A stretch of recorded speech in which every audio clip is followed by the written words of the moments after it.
Welcome to Simply Stogies After Dark. I am your host for this evening's festivities, James.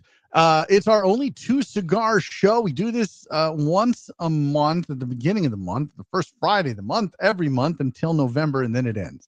Lots of changes are coming here at Simply Stogies, and this is just one of them. If you enjoy this show, reach out to us, let us know, because as of right now, we have no plans to continue with the After Dark. However, fear not, Elite Club members, supporters of Simply Stogies podcast. We love you, and we're bringing you something special, something live just for you. So stay tuned for that. And if you'd like to become a supporter of Simply Stogies podcast, please go to simplystogies.com and register to become a Elite Club member. Or you can wait until September 13th. Yes, just 7-8 days away.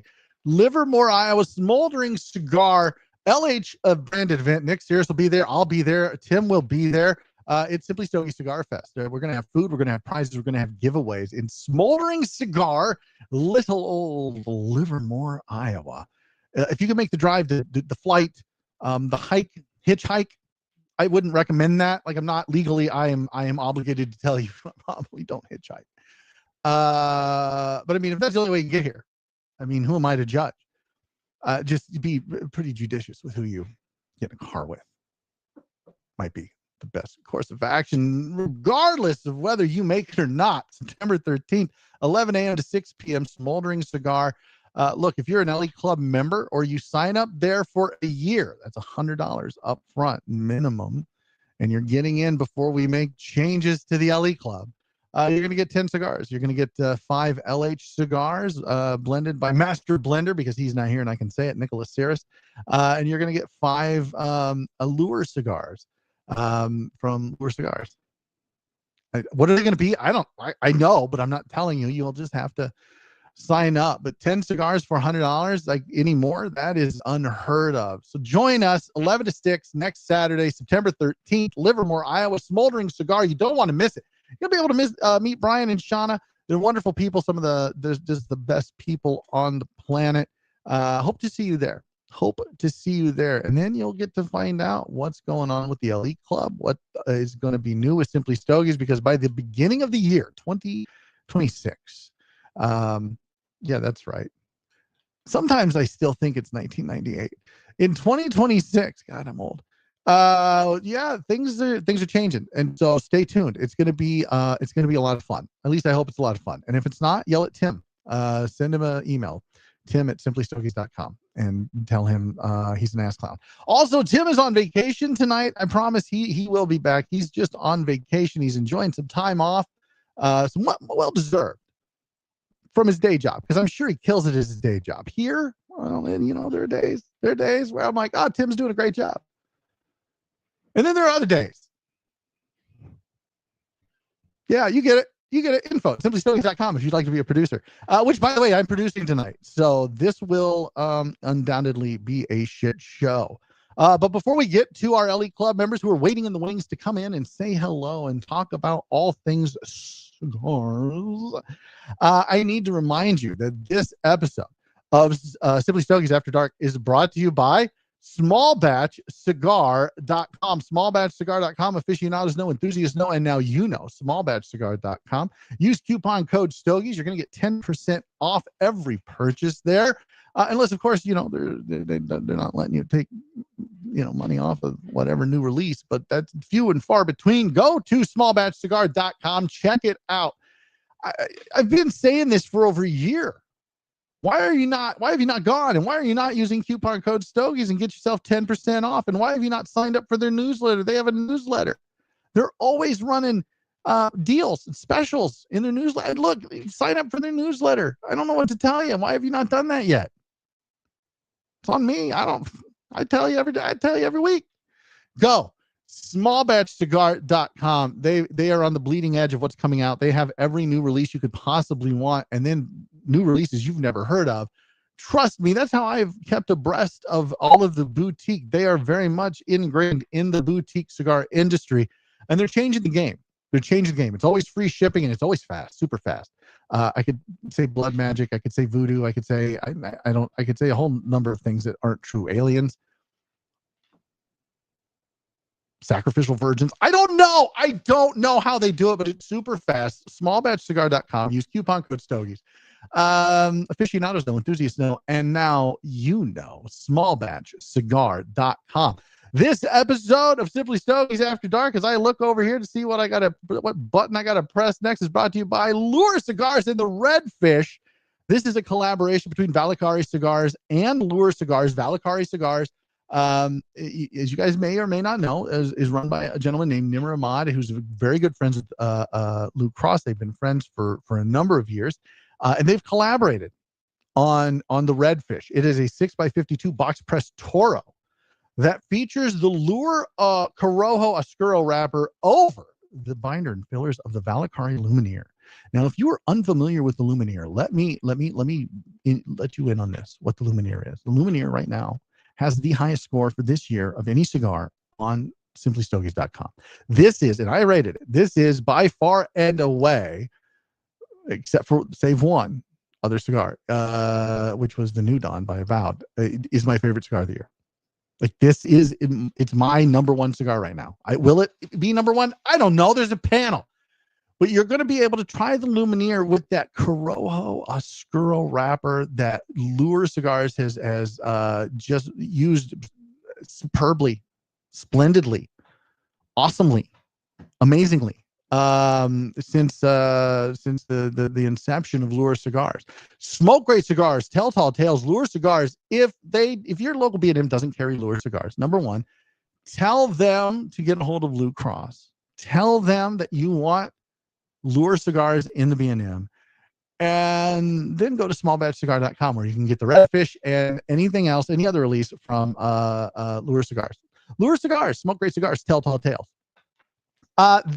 Yeah, I mean, obviously we got to do the cut, which is can't clip my wings, but before we do that, let's bring in our LE Club members and see what's shaking. Let's start with lifetime member Brian Bradley. Brian, welcome to the show. How you doing, buddy? Good. And yourself, James?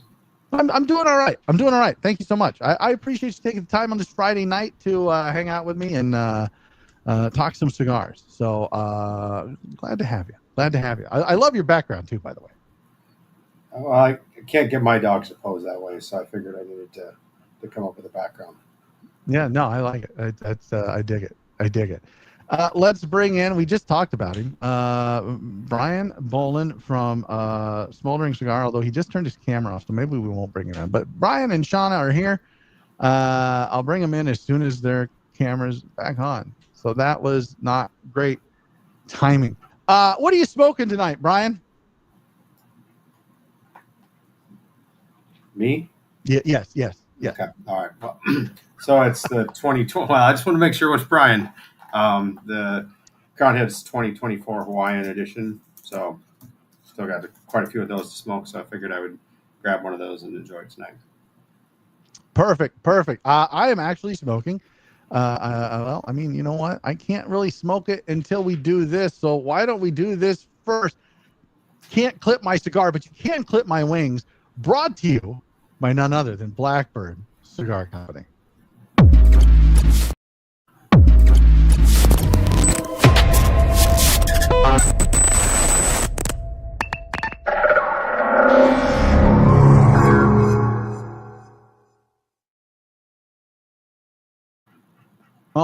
Oh, there you are. Blackbird Cigar Company, home of the brand new Superb Lancero. Go check it out. I've been talking about the Superb for a number of months now, since right before the trade show. They announced that the Lancero was coming out in the Superb blend. They had the box press Toro version of the Superb, which I enjoyed immensely. And look, I know you're going to enjoy this Lancero version as well. All you Lancero guys out there, go buy the Lancero and smoke it. Because I'm tired of Lancero people saying, I want a Lancero in this, and then you don't smoke it. And then they stop making Lancero. And every once in a while, I like a Lancero. So go get it. Go get it. Can't clip my wings, can't clip my cigar. Brought to you by Blackbird Cigar Company. I'm smoking the 2025 Los Calaveras right there in the Toro. So as I light this up, let's bring in Brian Bolin from Smoldering Cigar in Livermore, Iowa. Brian, how you doing, buddy? I'm doing great. Awesome. I'm glad to hear. I think our internet's not doing good right now, is it? No, it sure isn't. But that's all right. It's a live show. It's bound to happen. Yeah. Yeah, I don't. So maybe I gotta back out and come back in or something. Well, I don't think that's going to work. I think you're going to have to fix your internet. But I mean, you could try whatever. So let me know what you want to do. I don't really have a whole lot for everybody tonight. We could talk tariffs. Does anybody really want to talk? Look, if you're out there and you're watching, do you really want to hear us talk about cigar tariffs? I mean, everyone and their mother has been talking about these things for months, and yeah, it sounds like they might go away, but they're at least in place until the middle of October. Like the 14th, I think is when. But who knows if they're going to go away? Who knows if they're not? I don't know. I don't have a crystal ball, and honestly, I'm just tired of hearing about it. And so I don't want to talk about tariffs unless somebody out there in live land in the Simply Stogies universe wants to hear about it. Instead, I kind of want to talk about lounges and B&Ms and the do's and the don'ts and how to support a lounge and what supporting a lounge really looks like. I recently, as some of you may or may not know, that's better. As maybe some of you may or may not know, I ran a lounge for 30 days. I watched the shop up there in Livermore while Brian and Shauna were out taking care of Shauna, and it was a lot of fun. I really enjoyed it. But Brian, Bradley, you've also run a shop. I did for a couple of years. Mm-hmm. So this is nothing new to you. You know the score, you know the drill, you know the game. What was your? Let me ask you, as somebody who ran a shop for several years, a cigar lounge. What was your biggest pet peeve? I think the biggest pet peeve is the unwillingness for people to. I mean, if we throw out member pet peeves, if we just take general public pet peeves to start with, the people come in and get very disappointed if you don't have what they want, and a lot of people are not open to listening to any suggestions or because their knowledge is so limited. They want a big name brand that everybody's heard of, and if you don't have that, then obviously you don't know what you're doing. Yeah, right. I agree. Brian Boland's back. Brian, let me ask you, as a shop owner, what is your biggest pet peeve?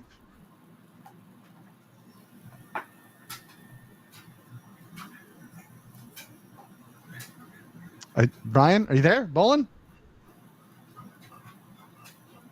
You're muted, my friend. We're live. There we go. There you are. We are just having all sorts of fun with this. Yeah. What's your biggest pet? What's your biggest pet peeve as a lounge owner? I don't know. I don't know that I don't know. I don't know how I don't know. Nothing. God, you're just you just don't want to offend anybody, do you, Brian? I really don't have a pet peeve. I mean, when you're in this business, you're going to meet all sorts of things and all sorts of people and run into different situations. I don't think I have a pet peeve about any of it, or you wouldn't be in it, right? Well, I don't know how true that is. I mean, I think it's okay to have a pet peeve, to be and still be passionate about cigars and be passionate about spreading the gospel of cigars, if you will. Maybe reading the room. How about reading the room? Reading the room would be a big pet peeve. Okay, what is that? Maybe there's somebody out there that doesn't know what read the room means. Why don't you enlighten us? What does read the room mean, Brian? Well, it's so if you got guys that are being quiet and enjoying cigars, and someone flips on the TV and wants to turn it on loud. I mean, just kind of just read how the lounge is, and the vibe. If people are talking and conversating, try to you know not be super loud or anything like just not going out of what's going on in the room. Okay, yeah, no. So basically, That's what you not mean? a good way to explain Yeah, it. no, it is. I think just being respectful of others that are sharing the space that you're in. And Mhm. so, yeah, if you're not respectful of what other people are doing in the lounge, then yeah, like that's an issue. That's a pet peeve. All right, I'm good with that. Like, okay, so look, I'm gonna call one of you Bolin and the other one Bradley, and I think the two of you can figure out which one's being You called bet. what. Yeah. So, Bradley, what do you think? Like, was that a big problem for you? While you were running a lounge? Yeah, I mean, it's I'm still a member of a lounge, and it's still a problem for people. Uh, even if it's not just the turn the TV on, as Brian mentioned, it's a situation of coming in and people are trying to watch TV and then they decide to talk over it, or people on their cell phones. Get up and walk outside and take a call. Um, you see people sometimes during the day trying to work, and you can clearly see they're on their laptop with their earbuds in, and then people want to stand next to them and have a conversation, yelling to the other room. So it's just that courtesy aspect of it, being respectful of others who are there to try to enjoy the space as well. Mm-hmm. Well, so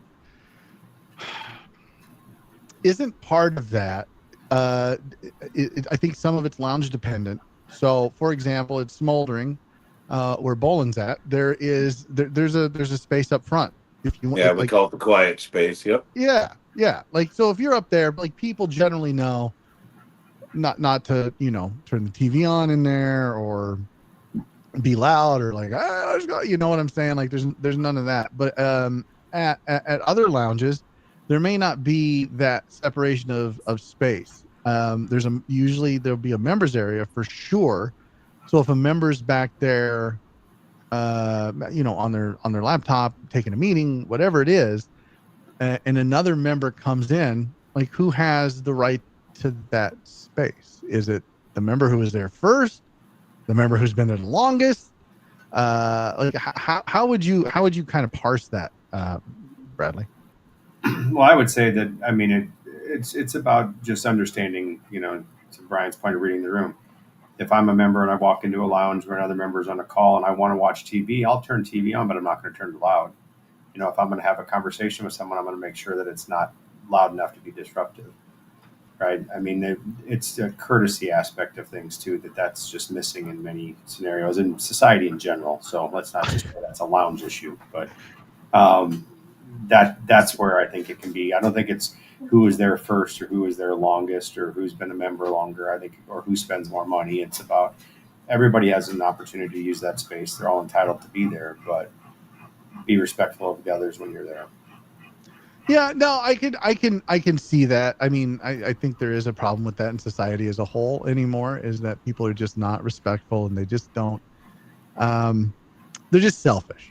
They're just selfish. So I guess the moral of the story is, like, don't be selfish at a lounge. Like, Maybe the just guy on the phone should go outside. thanks, Shauna. Thanks for piping in. It's like it's the disembodied voice Yeah. of Shauna.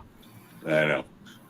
No, I think he's right. I mean, there are certain etiquettes that when it comes to a lounge that people should kind of adhere to. I mean, like, we have this upper room where that like people like to work and get out their laptops, and I steer people away from it because it is our quiet area, and we want to make sure that they're able to enjoy that space. If people want to read a book or a paper or something. And then I always try to make sure, the TVs, most people are watching sports, and so volume's got to be low or muted, that, there's no reason to, I mean, you can see what's going on. Sometimes you really don't need to hear the commentation of it. But I always try to, you know, when I sit back there with people, try to start conversations. I think that's the biggest part. Make sure that people don't feel alienated, and you get them together, and then that'll eliminate some of that problem right there, right? Because then everybody's all together and doing something. They're all starting a conversation. We'll smoke a different stick, or whatever we're doing, and that will help minimize some of that problem. But he's right. Cell phones become an issue.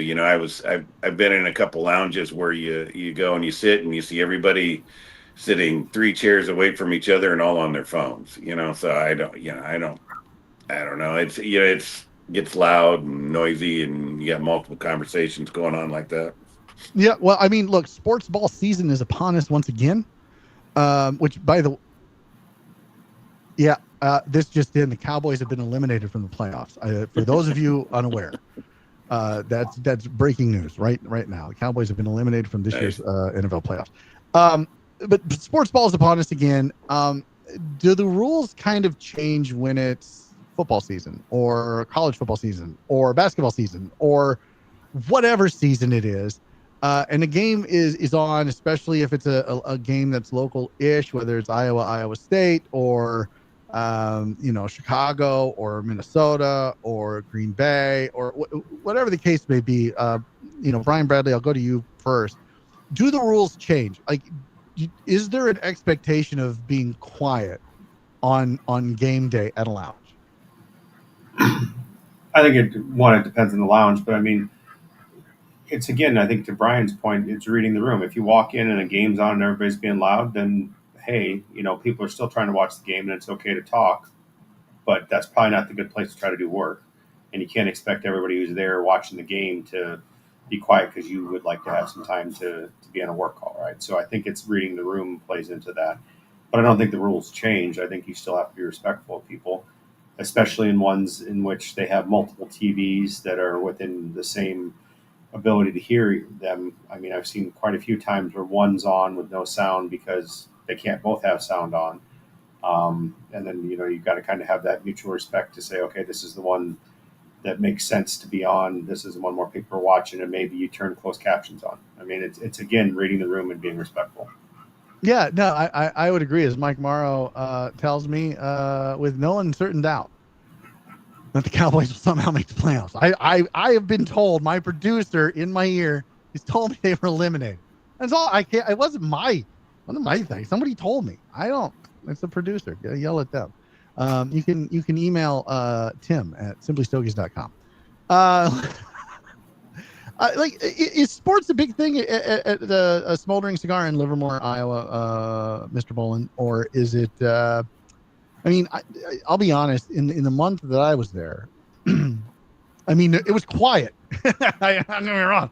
There were days where it was super quiet, if you get what I'm saying. But when people are there, typically it's a happening place. People like to talk, and they like to have sports on. They like to have music on, and they like it's not usually a place that I associate with serenity. So do people even come in and like complain to you about the noise level at all, or people not reading the room? I mean, is that honestly a problem there? No, I don't. I've never heard any complaints. I'm not saying that there wouldn't be. I mean, but I've no one's come up to me and said, "Hey, man, can you do this?" I've never heard any. Oh, and so no. And when it comes to sports events, if we have something, we'll post it on our Facebook for that. And then we'll have something set up for that, and then everybody will know that's coming in that day we're doing nothing but sports. And so that we'll probably be on all the TVs, but I still got that extra area up front, that's quiet. So no matter what, the back lounge, which is, quite a bit of ways. Yeah. Yeah. So I'm going to tell you guys my biggest pet peeve from just running a shop for a month. And like I said before, like you and Shauna made it pretty much idiot proof for me to be able to run it. So I appreciate that. It was the easiest thing I think I've ever done ever. But my biggest pet peeve for my 30 days running a shop was watching one person, Ash, in literally every fucking ashtray in the lounge. one person, one cigar, one seat, and somehow found a way and a reason to get up and move to ash in literally every ashtray. If you're that asshole that's doing that, if you're walking into a lounge and there are several ashtrays there as there should be in case they get busy and there's multiple customers, and you're ashing in more than one, there's a special place in hell for you. There really is. I just want to. I want you to understand. I want you to understand. Hey, Brian, what's up? Thanks for joining. I just want you to understand that if you're doing that, there is a very special place in hell for you. Brian Bradley, did you ever experience that at the drawing room? Yeah, I mean, I've seen that at quite a few places, especially a lot of times it goes along with that person on the phone because they're walking around. Mm-hmm. But I mean, when you talk pet peeves, like one of my pet peeves of going to lounges is dirty ashtrays, especially when you can tell that there isn't anybody in there. I get it. You can't be everywhere every minute, but if I walk into a lounge and I sit down and I see no one in there and I can see ashtrays that are filthy, it's like that's something that just drives me nuts. But, yeah, I agree. I mean, if we're going to talk about pet peeves on the other side, that's my biggest pet peeve, especially if I walk in first thing in the morning to a lounge, like right as they open, and all of the ashtrays are dirty. Mm-hmm. It's like, what did you do for the first half hour you were here? Fucking nothing. I mean, that implies that they got there on time. That does the actually, odor that it leaves too. Yeah. That's the part that I don't understand. Why wouldn't you clean them? You don't want that odor to stay sticking in the store. You don't want the first smell when you come into a lounge to be an ashtray. I mean, I can't stand that. I mean, I understand that we're all smoking inside a building and you can't clean the air 100%, but I mean, boy, you can do things to help it. Yeah, and one of those things is to empty the ashtrays every night. Now, I do know that some lounges use an ozone machine. I have an ozone machine for my office that I use maybe once a week just to kind of bring everything back. It does work wonders. And so I mean, I guess if they have that and they're running that like at night on a timer or whatever, that helps. But again, I always emptied the ashtrays at night. Like that was my ritual, and that's how I would usually find out that there was some asshole who used every fucking ashtray. Yeah. And you're like, why? Yeah. So as much as there are things that people can do when they can visit a lounge that can piss the lounge owner off or the employees, there's definitely things that the lounge can do that can piss people off. I love these kind of stories. I doubt Brian will give me one, Brian Boland, but I know Brian Bradley, you might be able to give me one. What's the most egregious thing? Like the absolute just most egregious, awful, stupid thing you've seen somebody do in your time, because you go to lounges all over the country. So I mean, it doesn't have to be the lounge you worked in, but you just saw somebody do something and you were like, Jesus, what the fuck is going on? I've seen a lot of things, but the one, I guess the most recent one is a guy came into a lounge, didn't buy a cigar, and then proceeded to sit there for 2 hours smoking cigars and talking about how amazing his cigars he didn't buy there were in front of people. And it took everything I had not to get up and say something. Why didn't I won't tell you who prevented me from saying something, but it's someone who has a tendency to sit next to the lounge, and he is my angel on my shoulder to tell me not to do dumb things. So it's not the person. It's not the other person who's usually at the lounge, because that would be the devil on your shoulder telling you to do things. Because he probably would have done it first. But yes, it was like, oh, this cigar, I got it from this guy, and it's this, and he was loud. Like everybody in the lounge had to hear the story about how amazing the cigars they brought in. First time ever being there. Doesn't say, hey, do you have a cutting fee? The employee didn't say anything to him about there's a cutting fee. So that's a miss there. But literally then just to go on for an hour about how amazing the cigar was and how great it is and how he can get them so much cheaper than he can buy them in a retail store. And I just basically talk crap about the lounge for lounges and B&Ms for the better part of 2 hours. Why would I have such a hard time wrapping my head around this? And for those of you who watched the Clear the Air for Law Ream a couple of weeks ago, you've heard my feelings on this. I don't think I really need to rant any more about it. I mean, I certainly have things to say about it still. I'm a little salty. But Brian, Bolin, have you ever seen that? Has that ever happened to you in your lounge where people come in and they do that? Well, And do you say anything to them as the lounge owner? yeah. I've had a situation where I always go in the humidor with everybody, and I kind of work through it. And I had a gentleman that came in and was taking pictures and let me know that this is cheaper online and show me different prices and why I don't carry this and why I don't carry that, and I can do this and I can get it here. And I mean, it was nonstop. I mean, he just wouldn't quit talking about it, and I was like, you're more than welcome to leave and get it online. I mean, you try not to be rude, right? I don't ever want to, maybe I can turn them into loving it, but a lot of people don't understand when it comes to brick and mortar. There's a little bit of that. You're paying for the experience, right? You're paying to smoke in a nice place. You're paying to smoke with other people. It's not a little bit. That's what you're fucking paying for. You're paying for the experience, and you're paying for the fucking privilege to smoke indoors with other smokers and not out in your goddamn garage, or not outside at a park if you can even smoke at a park, or not out in the backyard by yourself. That's what you're paying for. And you're paying for somebody to clean your fucking ashtray when you leave. You're paying for somebody to get you a water, to get you another cigar. There is this entitlement that folks in this hobby seem to have. And I hope that I have never exhibited this. I pray I never have, because I don't think these people are aware of it. So it's possible that I've done it and not been aware of it. But I have always preached since the inception of this podcast back in 2019. When you go to a lounge, when you walk into a B&M, I don't care if you bring your own cigars. It's fine. Bring your own cigars. It's all good, right? But you better fucking buy 5 while you're there. Minimum 5, if not a box. And I get it. Everybody's got a budget, and everybody's budget's different. And you may be able to only afford 1 cigar a month, and that's okay. There's nothing wrong with that. My advice is to walk into a lounge, buy that 1 cigar, and then go smoke by yourself.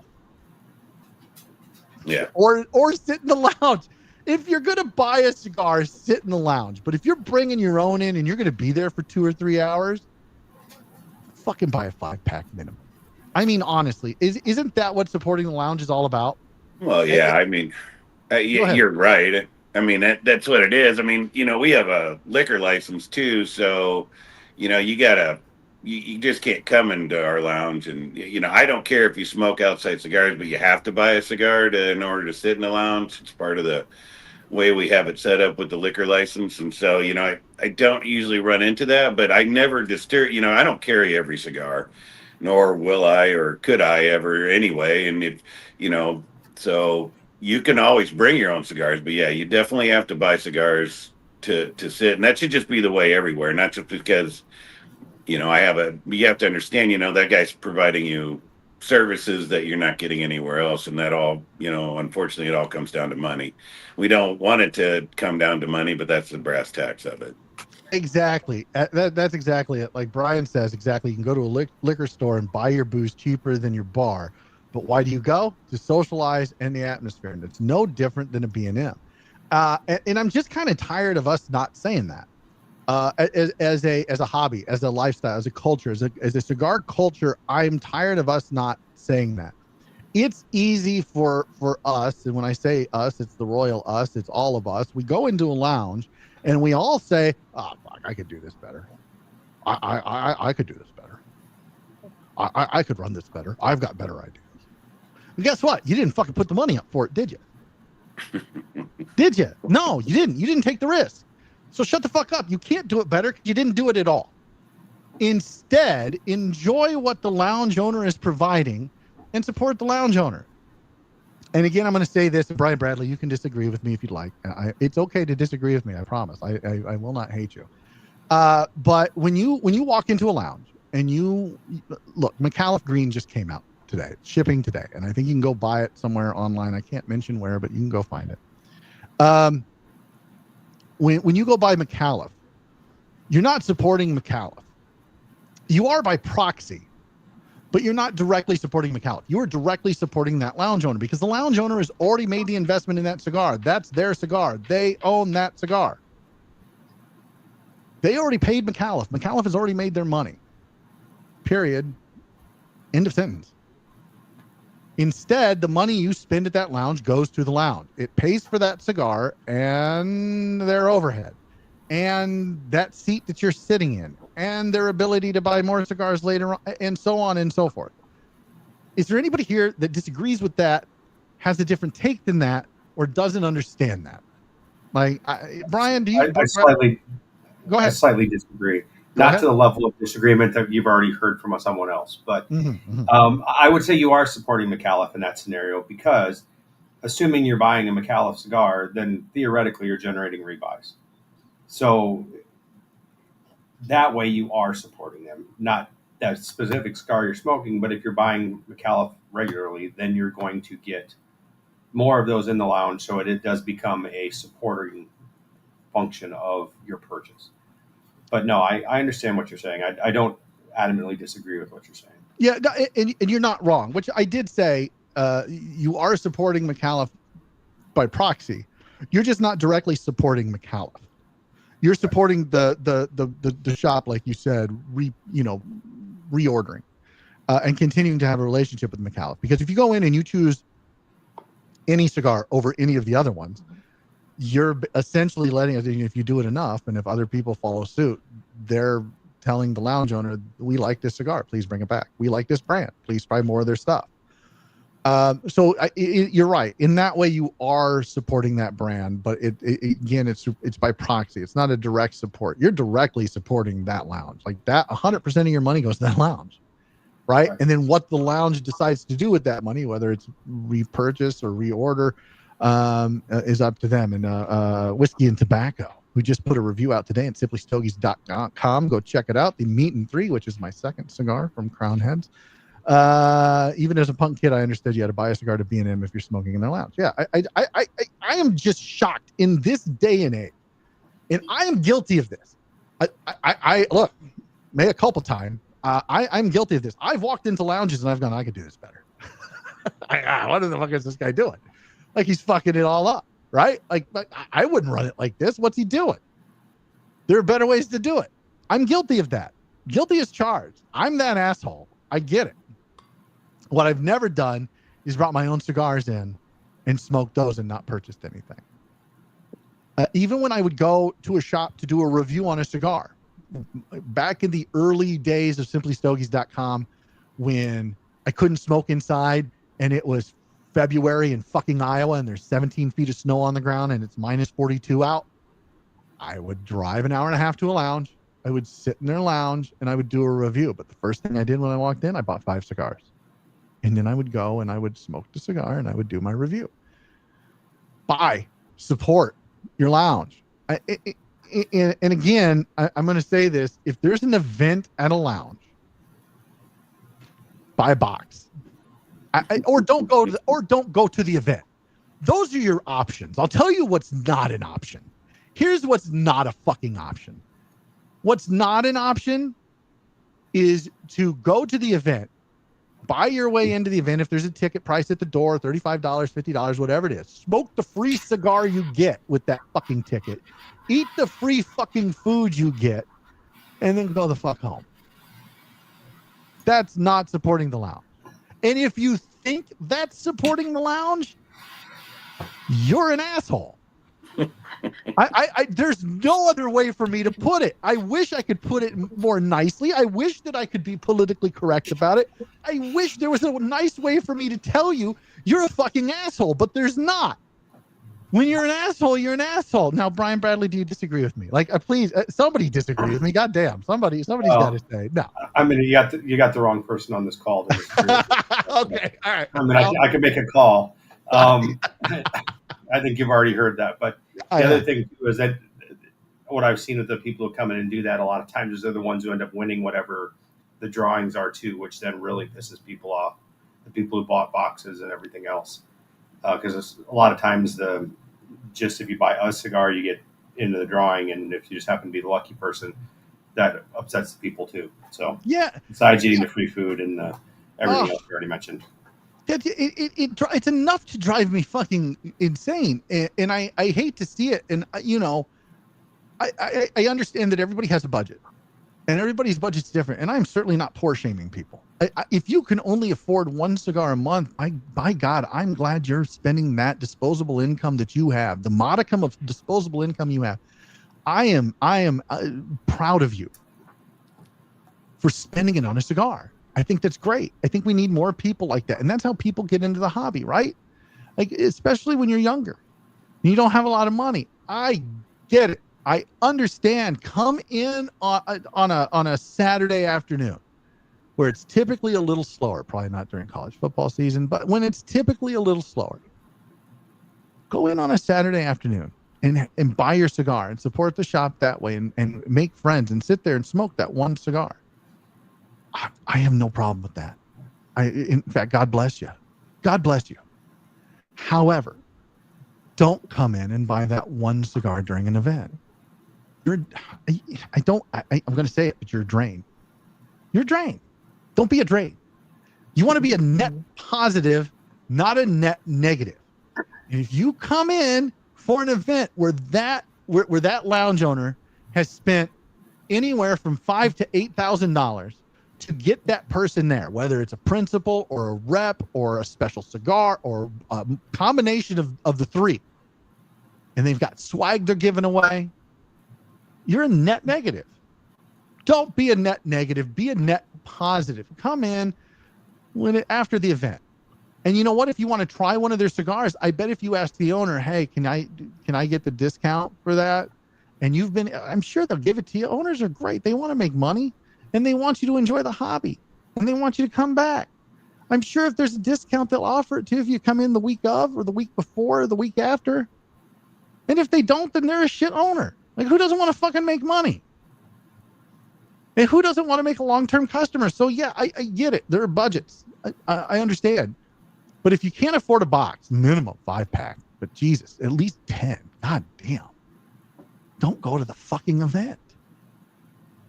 Because all you're doing is taking up time, and you're taking up space and time that's better served with people who are buying a box. Brian Bolin, am I wrong? Yeah, the box thing, maybe. You know how I am with that anyway. But I think you want to go to the event. I think you should go to the event and support. I mean, obviously, you need to buy more than the free cigar they're giving.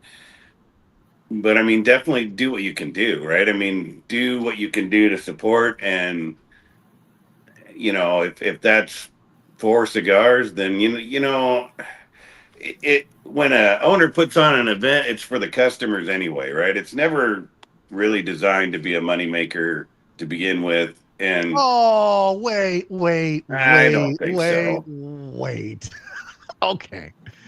I disagree with that. Okay. And I'll tell you why. And then you can tell me if I'm wrong as the actual lounge owner, right? Right. So as from the outside looking in as a consumer, as somebody who goes to cigar events, I know that you have to spend between $5,000 to $8,000, in some cases more, and in very few cases less, to get that principal or that rep to come in. You've got to buy multiple boxes of the core line. You got to do this. You got to do that. You got to bring in a minimum amount to get that person in the door, right? And so if it's a successful event, you should be able to, if the buy-in for you, not retail, for you is $5,000. That means in order to make that money back, you have to sell half of your stock that you brought in for this event, $2,500, so that you make $5,000, right? Mm-hmm. Right. Yeah. No, you're right. Because everyone's tracking here. So that means you only got to get rid of half of it. You have to sell through half of it.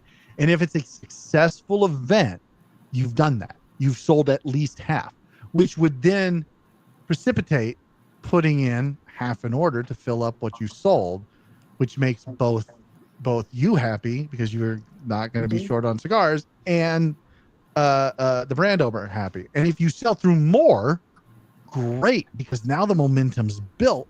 People are going to be coming in for the next few weeks to smoke more of it because they smoked it at home and like, man, this is really good. I really like this. And it just kind of builds that momentum, and it keeps that brand in the shop. So if you spend $5,000 wholesale to bring people, that's $10,000. You make 10 grand. That's not chump change. You make money on events. Like, I think every lounge owner on successful events makes money, right? Yeah. I think you're right. Maybe let me put it in a different way. When owners put on events or experiences, I try to make it more of an experience than an event. You're really doing it for the customer, right? I mean, so yes, we've had very successful events, and so yes, we've made money on them. That's not what I go into it for to worry about, right? It's to make money on it. It's to provide an experience for my customers that they wouldn't normally get, especially in the area that I'm at. Yeah, no, and did I say it better that time? Yeah, you did. And God love you, Brian. I mean, honestly, because nobody gets into business to not make money. And so I think you do have this passion. I think good lounge owners do have this passion for getting cigars in the hands of people, new cigars and different cigars, and having them try things and expand their palates and really shepherd them into the hobby and make them enthusiasts, cigar enthusiasts at the very least, if not cigar aficionados. Brian Bradley, do you agree, disagree? What say you, sir? No, I agree. I think that there's another part that happens at events that can be frustrating as a customer, which is, so say I go to a lounge, an event, buy a box, really like a cigar, and they don't then have it afterwards. Yeah. And or I come to an event that's from 5 to 9. I get there at 8 o'clock and they're out of the cigars. Now I get it. Sometimes they have limited stuff that they only have a few boxes of. You get there early, first come, first serve. I get that. But if it's the main production stuff that they have there, I've been to a lot of events in which by the end of the night, they don't have any left. And if they do have any, there's just a few single sticks. And then maybe I'd really like that cigar. And then that lounge doesn't carry them afterwards. Clearly they either didn't have enough to start with. They didn't understand the demand of it or whatever, but that could be a frustrating aspect to a consumer who likes something now, thought they had a place to get it, and they come back in and, hey, we don't have it anymore. Sorry. Yeah, that's an owner issue right there. I think that's more of the owner not reading his customers or understanding what's going on. I mean, don't bring in cigars that you're not going to regularly carry. Don't do an event on something that you're not regularly going to carry. Because if you do find that, if you are a customer and you find out, oh my gosh, it's the best stick I've ever had in my life, and then you go, yeah, well, I'm never carrying it again. That's just bad form, right? I mean, that's not good. Well, yeah, and why would you do an event with a brand that you're not 100% in on, right? I mean, honestly, why would you do that?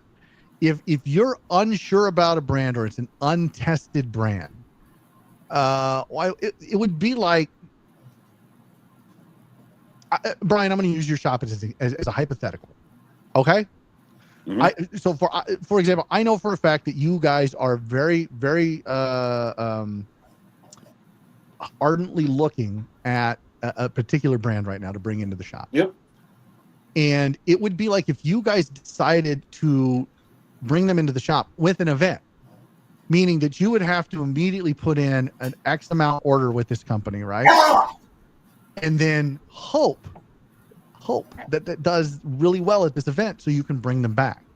And if it doesn't do well, now you're stuck with all of this product that obviously isn't going to sell because people came in, they tried it, they didn't like it, and now you're kind of fucked, right? Yep. So as a lounge owner, why would you do an event like that? Why wouldn't you wait and make sure that it's something that the people want? And I don't want to pick on brands or anything, so I won't. But I mean, there are definitely brands out there that do better than others. I mean, that's just the way of the world. All cigars are not made equal. They're all made the same way for the most part, but they're not made equal. And so yeah, like if you're a lounge owner, like due diligence is a thing. Brian Bradley, do you agree or disagree? I think there's two things too that I would add to that. One is that I understand with a new brand, and the ones I'm referring to are ones that are big brands, and I know that sometimes the ability to reorder is a challenge just because of availability, and they got a bunch for an event, but now it's 4 to 6 weeks before they can get another order placed because of availability of cigars. So you can't hold the owners responsible for that, right? And I'm not talking about those, but I mean the ones that I've seen a lot of. It's a brand that sells well, and they bring in stuff that just minimal quantities, right? And again, it wouldn't be as big a thing as if it was made very clear that it was a situation that these are limited. This is all we're going to get. We're not going to get another one for 6 months, whatever. Create the scarcity and rarity that would potentially drive sales. But a lot of times that part doesn't get communicated either. So then it's one of those situations that I spoke of earlier. But no, Yeah. I agree. There was an event quite recently in a lounge, and I'm not gonna mention the lounge, nor am I gonna mention who it was. And one of you on here will probably know exactly what I'm talking about.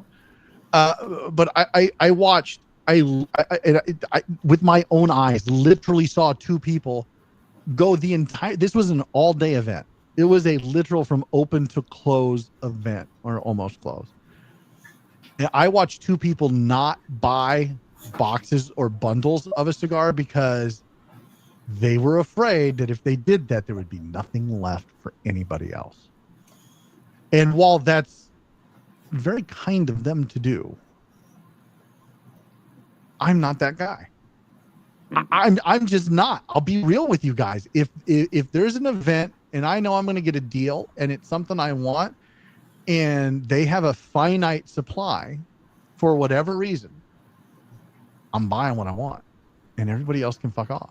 Especially even if I'm there at open for the event, I don't care. And kind of goes along with that one cigar left in the box that nobody ever wants to touch. Right, I'm the guy. I'm the asshole who buys. I never understand that. I don't either. I am not.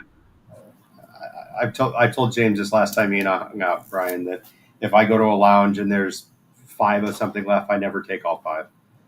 I mean, let me rephrase that. I'll look, and if they've got another box to replace it with, then I'll take all 5. Otherwise, I don't want to be the guy to take the last one. And it's nothing against that. It's just like I know that, hey, that might be somebody else's favorite cigar. And if I take it, then what are they going to smoke? Maybe they don't brand switch. Maybe I smoke a bunch of different things, so it's not as critical to me to have that one. But I know some people like that's all they smoke. So that's always in the back of my head. Not saying I've never done it, but typically I don't. Yeah, no, Brian, you were one of the guys who didn't buy a box for most of the day because you were like, I don't want to take everything. I knew what event you're talking about. I knew you were referring to. You're such a nice guy. The contrary to that, though, is that there's another individual who will remain nameless, who he and I in events have had a tendency to buy boxes because we knew other people wanted them. So, well, I mean, I guess there is a contrary side to that, too, because I've seen that happen a couple times that we look at each other like, well, you're going to get it or am I going to get it? Because one of us has to do it just so that person can't have one. Yeah, so. I mean, I think I've told this story before here on the podcast, but we were at the trade show one year. It was day -1. Like we like just got into town or whatever, and we went to Fuego, in Henderson, Nevada, and we were hanging. Like that's my favorite shop to hang out in when we're in Vegas. It's a shop that's the first shop I hit when I get into town after I drop my bags off in the room or whatever. And we went in and they had these two really cool La Polina ashtrays. One's white and one's black. And I was like, oh, I want those. And the guy behind the counter, Andy, who I've met several years now, going to the trade show in Vegas. He's just a good dude, and he's from around the area. And he's like, oh yeah, well, they're this much, and you can take both. And Randy, our friend Randy, said, I'll take them. And I just looked at him like, you fuck. Like, really? And so the guy, Andy didn't say a word. Said, all right, rung him up. And I was like, you dick. And then Andy looks at me and goes, I got 2 more. And Randy got super pissed because he had just spent money on ashtrays. The only reason he spent the money on the ashtrays was so that I couldn't have them. And now, ta-da, I have them. So, yeah, there are guys like that for sure. For sure. Yeah. Well, I mean, I can't say I've never done all the cigars. I can think of a couple times in the last year I've been in lounges where they have something that's hard to find or limited. I mean, I was telling James last time one of the times we were together that I was in a lounge in Allentown, Pennsylvania, and I walked in and they had Andalusian bowls and a bunch of things that are usually limited. And I'm like, hey, do you have a limit on these? First time in the shop. He's like, no, buy all you want. So I bought them all. Now, I did the same thing with Belgian Blues at a shop that I consider that one a savior because the shop did burn down like 2 days later. So I figure I did society a service by saving the Belgian Blues. But you did. Yeah, I think so. Yeah, you're doing God's work out there, Brian. You're doing God's work out there, saving cigars from getting burned prematurely. Premature burn is a thing. I encourage you all to talk to your doctor about premature burn. I don't think I asked you guys at the top of the show. We're almost to the top of the hour here, but at the top of the show, I don't think I asked you guys what you were smoking. Brian, what are you smoking? Brian Bradley, what are you smoking right now? 1502 Black Gold. Fuck, such a good cigar. I mean, that's just, Enrique, relax and enjoy, my friends. Relax and enjoy. I love 1502. If you guys haven't tried 1502, go fucking try it. Jesus, such a great cigar. Mr. Bolin, what are you smoking? LH's Anniversario. Oh, the Anniversario from LH, blended by none other than our friend Nicholas Sears with undisclosed binder and fillers. A master blender indeed, and a Ecuadorian Habano wrapper, if I remember right. I don't have all the information in front of me. I could be pulling that out of my ass. I don't know. But if you haven't tried the LH Anniversario, what are you doing? Jesus, you got to try it. And you know what? It's really good. And since we're close to the top of the hour, we might as well just go ahead and get going. Look, I want to remind you guys, you can try that LH Anniversario at Smoldering Cigar, Livermore, Iowa, September 13th, 11 to 6. Come see us. It's Simply Stogies Cigar Fest. There's going to be prizes. There's going to be food. If you're part of the LE Club, you're getting 10 cigars. Join the LE Club there.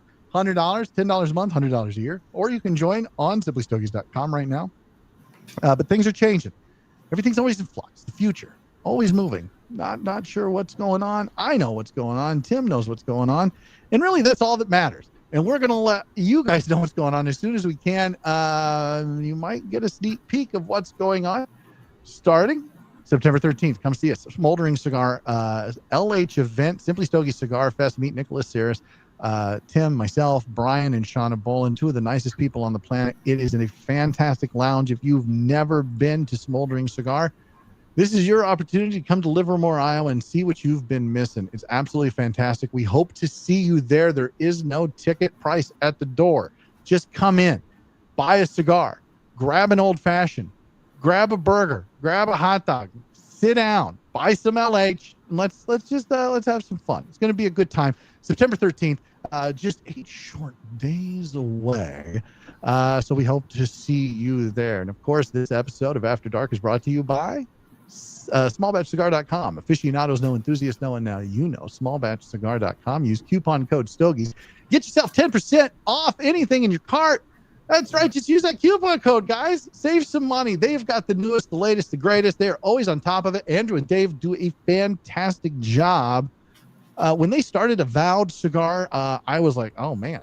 What's going to happen to Small Batch? The short answer is nothing happened to Small Batch. They're still as great as they were before, if not better. It's I don't know how you can improve on almost perfection, but they're doing a great job. Always free shipping. It's always fast shipping. I don't know how they do it. Magic, blood magic. I don't know. I don't know, and it doesn't matter. What I do know is when you order those cigars, know they're going to pack them because they're packed by cigar guys. Are going to be packed in a way that makes sense. I can't tell you how many retailers that I have bought cigars from that have no idea how to pack cigars. Drives me nuts. Drove me nuts. Doesn't drive me nuts anymore. Because why? Because I get my cigars at smallbatchcigar.com. Use coupon code Stogies, 10% off. Aficionados know, enthusiasts know, and now you know. Smallbatchcigar.com. This episode of Simply Stogies podcast is also brought to you by Lure Cigars. Lure Cigars, home of the new Redfish. This is a collaboration between Valakari Cigars and Lure Cigars. The first collaboration for Lure Cigars. I don't know if it's the first collaboration for Valakari, but it is for sure for Lou.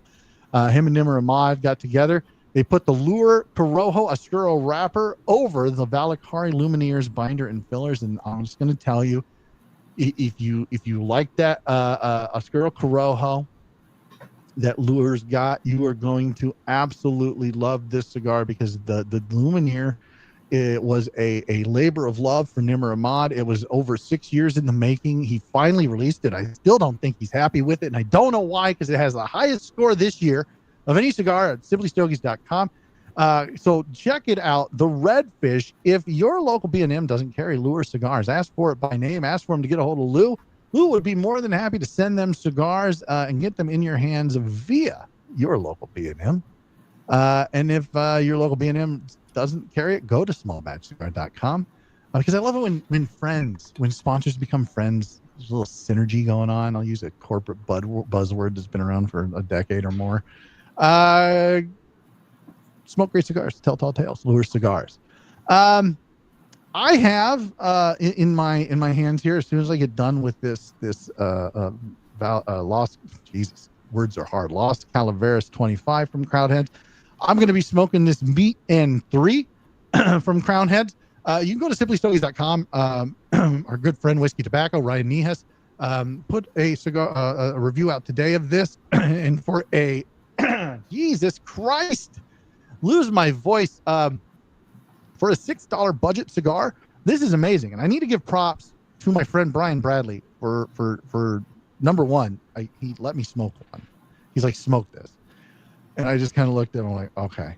And you can't really, I was like, oh, it's a Crown Heads. All right. I smoked it. It's really good. I'm like, where'd you get this? And he told me, which I can't tell you where, but you can find it. It's out there. Crown Heads Meat and 3.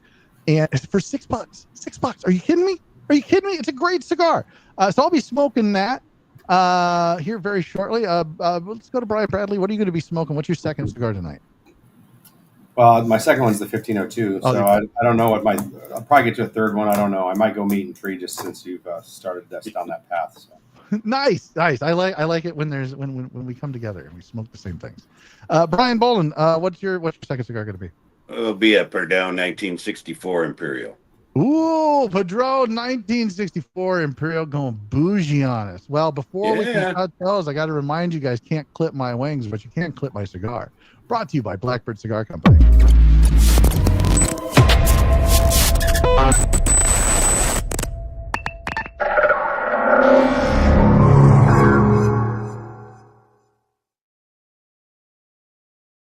Blackbird Cigar Companies. I can try to keep this Lost Calaveras lit because I talk a lot. Empty can rattles the most. Blackbird Cigar Company, home of the superb Lancero. All you Lancero fanboys and girls out there, go get these. They're on the shelves now. You don't want to miss it. If you like the Superb, which I did, I love the Superb. I think it's one of the best blends out there from Blackbird, and I like a lot of what Blackbird puts out, including the Meadowlark, which we just did a review on the Meadowlark. You can go to Instagram and check that out. That was done by Mimi Von Swag, and that scored pretty high. I want to say around 9. The Cactus Wren is another banger. The Crow Box Press, the Rook, the Unkind. There's the list goes on. Blackbird Cigars, can't clip my wings, can clip my cigar. Brought to you by Blackbird Cigars. What are we talking about? We're talking about lounges. We're talking about etiquette. We're talking about what to do, what not to do when you're in a lounge, what you should do, what supporting a lounge looks like, all of that. And so, in just very general terms, I want to ask Brian Bradley this first. What does, in your mind, supporting your local B&M look like? Well, obviously it's purchasing cigars, but also not just purchasing cigars occasionally.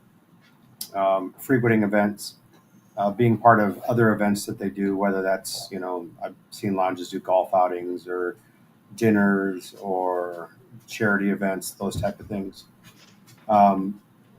Also then be kind of a spokesman for the lounge, an unofficial spokesman. So There are people who smoke cigars who, the lounge that I go to all the time in the area don't really know anything about that lounge. So when someone says, "Hey, I know you smoke cigars, where do you go?" Explain it to them, take them down there, show them what it's like, expose people to it. But I think the other part of that too is if you're in an area like I am that has multiple lounges, make sure that you realize that rising tides raises all ships. I mean, they all do something different, and it's not necessarily a competition. Yes, it's a business, but there's something out there for everybody. Each of them have a little bit different vibe. Each of them have a little bit different cigar selection, and the group of people who patronize the place are also different. So you can find some place that's out there, even if the one doesn't really click.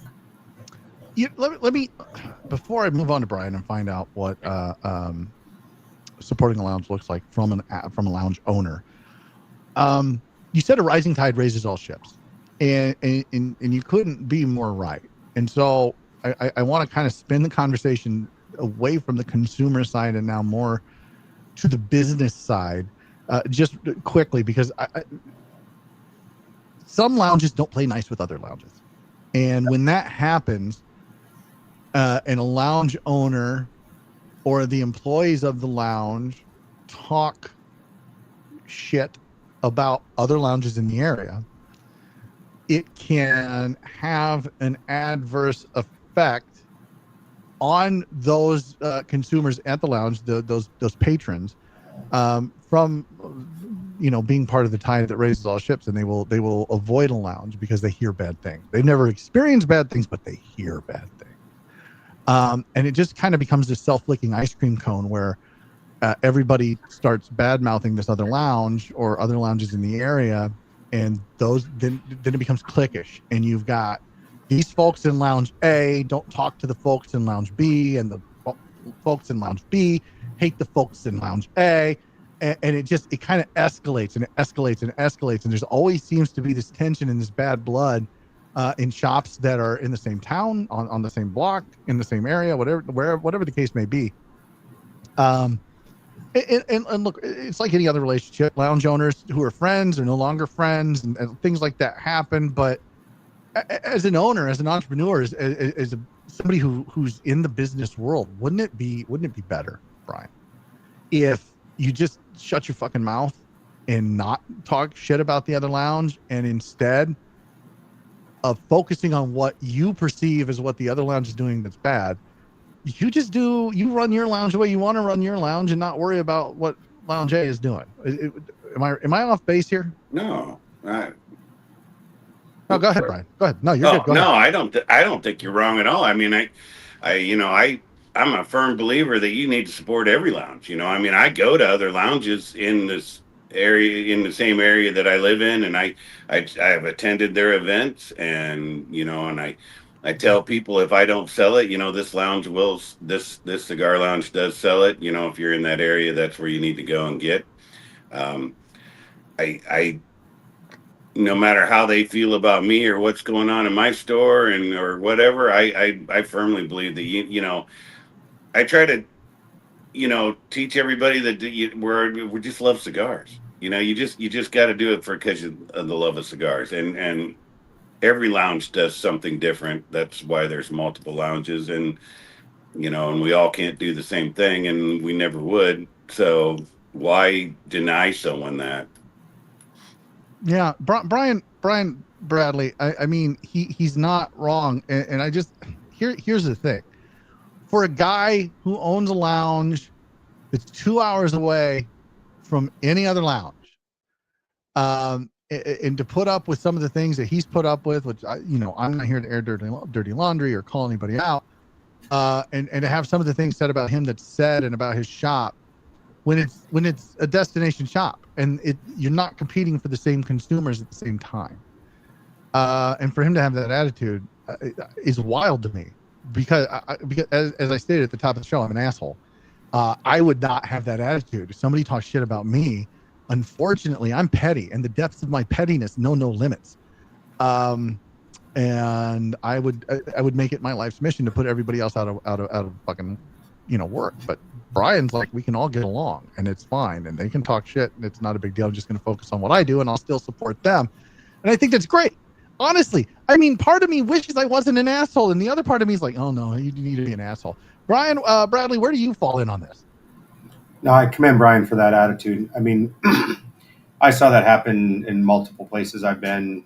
Place I used to live, we have competition where I live now, between lounges, and there definitely was times where it wasn't necessarily the greatest relationship, but you know, individuals in the lounge felt awkward going to the other lounge because they thought that they would be perceived as a traitor and that kind of stuff. So to your point of it being cliquey is something that can definitely happen. But one of the things I did when I was working at the lounge was make sure that we maintained a relationship. And the owner of another lounge used to bring cigars over for us. I remember Christmas one year, he brought over a box of Opus X's for the staff, and then I told the staff that my expectation was that we went over to their lounge shortly after that, and we went over and spent a couple hours, and people bought cigars and had a good time. So, it could have easily just went down the path that it was heading, in which people were being competitive and sniping at each other behind their back, but it doesn't have to be. Yeah. No, even when someone steals your tagline. Even when someone steals your tagline, that is, you calling me out there. Yeah, and look, I have gone to that shop several times since my tagline has been stolen. It's not a shop that I would go to all the time. It's not a shop that I particularly enjoy for several different reasons, but it's still a good shop. And I've given them money, and I would continue to give them money. I wouldn't tell anybody to not go there. It's just not my preferred vibe, and it's okay if your vibe changes. When I started out, there was a lounge that I would go to that looked a lot like the train station in nowhere. Not a whole lot of stuff up on the walls. It was very Spartan. It was very boring. But I enjoyed the lounge. I enjoyed the people in the lounge, and it was a lot of fun. And then my taste kind of changed, and I kind of found myself going to a different lounge that is a little more upscale, a little more of a laid-back vibe, a little less blue collar, a little more white collar, and that's okay. That's okay. There's nothing wrong with that. But I've gone back to both of the other lounges there in the Quad City areas several times. They all three of those lounges have pros and cons, and I think every lounge has pros and cons. But while you're there to enjoy it, and you're there to spend money, and you're there to kind of just indulge in the hobby. This is not, and I guess it all kind of boils down to this. And then maybe we can get off the whole lounge kick. But it kind of just boils down to this is a money burning hobby. That's what we do. We literally light money on fire, and we enjoy it, right? And so it boils down to where you want to do that, and that boils down to, you can distill it down even further into what your mood is for that day, and what shops carry what. And I think the more that we get consumers to go, it's okay to have a home shop, but to spend money at other shops in their area and kind of spread that love a little bit, but still have their main shop where they spend the majority of their money, is fine. And it's even okay to buy cigars online. I don't want that. I don't want people to walk away today with that in their head, that it's not okay to buy cigars online. It very much is okay to buy cigars online, especially if it's something that's not carried in your local B&M. But try to get that lounge owner to bring them in what it is you're wanting to smoke, or see if they'll price match, or whatever the case may be. It's okay to order cigars online. It's not okay to bring those cigars that you bought online into the shop and then not spend money. Does anybody have anything else they want to add to the lounge topic tonight? Well, what was the question you asked me before we got on this rant? There was a question. Yeah, Brian, sometimes I know that Brian hit it right when it was what was it? What word do I see lounges going? Something? I sometimes I walk into a room, Brian, and I forget why I walked into the room. I tell you, the best thing you can do for a lounge, I think this was it. And I know Brian touched on this, and he is absolutely right. The best thing you can do for a lounge is word of mouth. We can't advertise like a regular business, and you want to do something great for a lounge, you want to go out there and bring a friend, or you want to go when you're at your local golf course and say, hey, I went to this great lounge. It's just not this far away. You wouldn't believe that it's here, or they carry this. It's really nice people.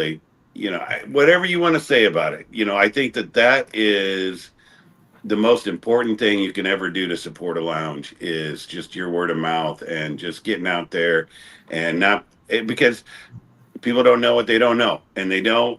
And you would be surprised. I had a customer yesterday. And he's like, man, he goes, I didn't even know you were here. I was googling something, and your thing came up, and I was like, "You're kidding me!" And in Livermore, I got a cigar lounge that's close to me, and he was just ecstatic, and that's awesome. But he didn't know I was there. And if people don't talk about that, if people don't talk about your local BMM, whichever BMM you want to go to, great. I mean, even other lounges should tell them, hey, there's a lounge down the street or right across the street or 2 hours away. If you're in that area, go see this guy. He's got these type of cigars. You should know that. I mean, I know what every lounge, at least in Des Moines and Ankeny and stuff, what they carry, because I've been there, right? So I know what to tell my customers, because we are kind of far away. And so it's still word of mouth. Whether it's from me or from you or from anybody who comes into, that's the best thing you can do for your BMM, besides buy cigars, obviously. But, outside of that realm of it, otherwise, how do you generate business, Yeah, no, I 100% agree. I think that's a great place to end it. Go support your local lounge. Support your local tobacconists. I think that's super important for everyone in this hobby to understand that without them, all you're left with is online. And while online's great for the prices, it's not so great for the information piece, and it's not so great for the bringing people together piece. And honestly, that's what this entire hobby is about bringing people together. So go support your local tobacconist, get to know people in your local cigar community, and be a part of the cigar culture. Be a net positive, not a net negative. Let's talk. I really don't know. It's such a slow news cycle for cigars. It's just a lot of new releases, and everybody covers those ad nauseum. I don't need to cover those. So instead, I'll ask this. So we'll move from B&Ms to the cigar industry as a whole, specifically the manufacturer side. Brian Bradley, let me ask you, because I would consider you a prosumer. And what I mean by that is you're a guy who you've been on the B&M side, like we've talked about, and you are, how can I put this, balls deep in the cigar culture. And people in and around the industry. You've been in and around the industry, smoking cigars for years. And you buy a lot and you smoke a lot, and so you're very, very well versed in the ins and outs of the industry, more so than your average cigar smoker. So let me ask you this: what's wrong with the industry? I mean, I think this year we're missing broadleaf. I think that's where it's really fallen short. No, I'm kidding. That's the last thing we need this year is another broadleaf. You had me going. Yeah, sorry. That seems to be what everybody's putting out this year. Let's have another broadleaf cigar. Although I enjoy them, I don't know if we need everything to be broadleaf this year. I think the thing, and I fall victim to it, is the limited editions. Like, if you're going to make a limited edition, make a limited edition. That's fine. Don't make that be your calling card for your brand. And there's some brands that I buy pretty much everything they put out, and then I love them, and then they're gone. And I get limited edition being limited and the reason that they do it, but I think some of the brands need to pivot, and if it is a big success, then those need to become core lines. Well, okay. Let me ask you this about that, because I think for the most part I agree with you, and I think anyone who's watched or listened to the podcast in the last 6 years knows that I have harped on LEs, and we've jumped the shark as an industry with them. I've said that more times than I can count. But I'm going to use a very specific example, and I do not mean to denigrate this company because it's a great company and make great cigars. But let's just take, for example, a company like Stolen Throne. Stolen Throne comes out with Crook of the Crown. It's a hit. I mean, home run, grand slam. Right off the bat, their introductory cigar, their debut cigar, they nail it. They knock it out of the fucking park. They follow that up with Call to Arms, another home run, great cigar. They follow that up with Three Kingdoms, not my favorite, but not a bad cigar in its own right. And then they have an LE a couple of years later with the Phantom Queen. Had some issues with that, and then nothing new from them for 2 years until they come out with the Preakness, and then the 919 with the 919 is a core line, and they start to build that momentum again. But don't you think that the smaller companies like that aren't continually putting something out, which does unfortunately mean a lot of LEs, just to keep that momentum going, do you think they're at risk of losing that momentum and then having to scramble or try harder to get it back with a new core line, something different, other than, you can put out a core line, but it may not get as much attention as an LE. But if you put an LE out and then a core line immediately after that, now you've built a little bit of momentum and a little bit of hype, and it's a much easier starting point. Is that okay, or are you talking specifically about the brands that just seem to put LE after LE after LE out? I think both of them are issues. I think that one, you can lose that momentum, and I think that in the example that you gave, I think, and I mean, I have no inside information, but I wonder if their situation was that it became so popular that they just couldn't keep up, that they were so busy scrambling just because of that success to try to come up with something new, and didn't necessarily have the ability to devote resources to something phenomenal. But I am also referring to a brand that I smoke a lot of, and I have, I don't know how many shelves in my humidor full of them that are LEs, and it seems like that's all they ever do anymore. And some of them are great, and some of them aren't. And like the great ones, you're like, man, it'd be great if they just made that a core line, change the name, whatever you need to do. But you fall in love with that cigar, and then it's gone, and then you hope for next year's to be good. And sometimes it's a hit, sometimes it's a miss. Yeah. Speaking of that, this Los Calaveras is it's pretty good. I don't know if it's as good as last year's. I don't know if this is the brand you're talking about, but this is the brand that comes to mind when you say things like that is Crown Heads. And even John Huber himself said on our podcast that they've jumped the shark when it comes to LEs. And at the time I remember him saying, support the brand by buying core. Don't forget about core. You've got to smoke the core. You've got to smoke the core. He said that several times on the podcast. And then, unfortunately, a few years later, there he was cutting core line, and discontinuing. One of my favorite ones. Which one was that? The Somata in F major, or C major, that one. That was an amazing cigar, and that one got cut. But yes, I was referring to Crown Heads. I mean, but yeah, I think this year's Los Calaveras is better than last year's. But really, okay, I could see that. I'm not going to argue with you. I'm not that passionate about it either way. I think they were both great cigars.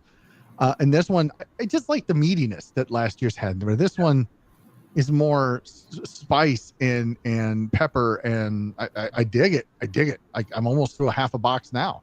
I like it so much. But yeah, last year's I think that one was something like more in my wheelhouse. But so yeah, I wouldn't argue with you over that. But yeah, I see where you're coming from, but now I'm going to switch to Mr. Bolin, Brian Bolin. When these companies look at the economics of today, and every lounge in America is crying, we don't have the foot traffic we had for the last 5 years, and sales are down, but we're at maybe even year over year, maybe up a little bit. I mean, isn't that a problem? People are buying fewer cigars, but everyone's making the same amount of money. So an LE can kind of spur those sales a little bit, or am I way off? Well, I I could see it both ways. I mean, LEs could spur it. I think sometimes as a store owner, when they constantly come out with LEs and you're trying, and their core line is selling really good, and you're trying to, keep up with that, and then all of a sudden they keep coming out with something new, and you already made an order, and they didn't let you know about it, and they just came out with it, and they're like, "Oh, hey, why don't you get this?" That kind of makes it a little frustrating, and it's harder to keep up with that. You want to try to keep up with that for the customers that love that brand and want to try that new stuff, and I think sometimes that maybe they, and this is just my opinion, sometimes some of them overdo it a little bit. Maybe, you know, their core lines are core line for a reason, right? I mean, that's the ones they fell in love with. And this LE is something that they were able to get a hold of. And, it's like maybe only one bale and that's all they can do with it. And that's great. But if they're not going to make it more than that one time, sometimes, as an owner, you're sitting there going, okay, you know, is the money well spent?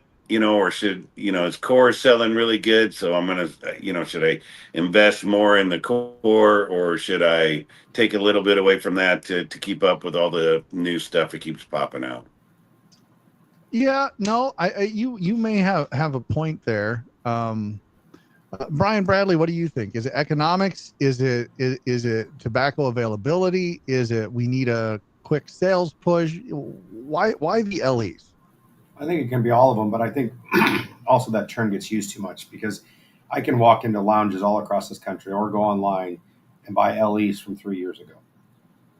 So how limited were they, right? I mean, I get what Brian's saying. If it is a limited amount of, I only got X amount of Mirafel Cameroon, or I've got something like that, that makes sense to be a limited edition. But if it's something that there's enough to go into multiple stores and multiple online retailers and see that product a year after it was released, or 2 years after it released, or 3 years after it was released, Well, that makes me question the limited to that's a marketing gimmick. Right. That might be more of a marketing standpoint to get them, and it makes it harder as a owner to try to, where do you want to spend your money on? I mean, is that an LE that's actually limited, or is it an LE that next year I'll be able to get that same thing? Well, could it be, guys? I feel like there's another option here. The other option is that LEs just don't sell like they used to, and anecdotally, and that's really all the evidence that I can give out is anecdotal. Is we'll take Tatawahe for example. When Tatawahe would come out with an LE, it used to be if you weren't online immediately when whatever your shop of choice was going to make those available, whether online or in person, and you weren't there in line to get it, you weren't getting it. You couldn't wait 24 hours. You couldn't wait 48 hours. You certainly couldn't wait 3 weeks. It's to the point now where when somebody, and I don't care who it is, puts something new out, I know I don't have to rush to get it. I know that it's going to be on the shelf in a month. That I can wait. It's not something that I got to put on. I can wait till I've got the cash to do it. Yeah.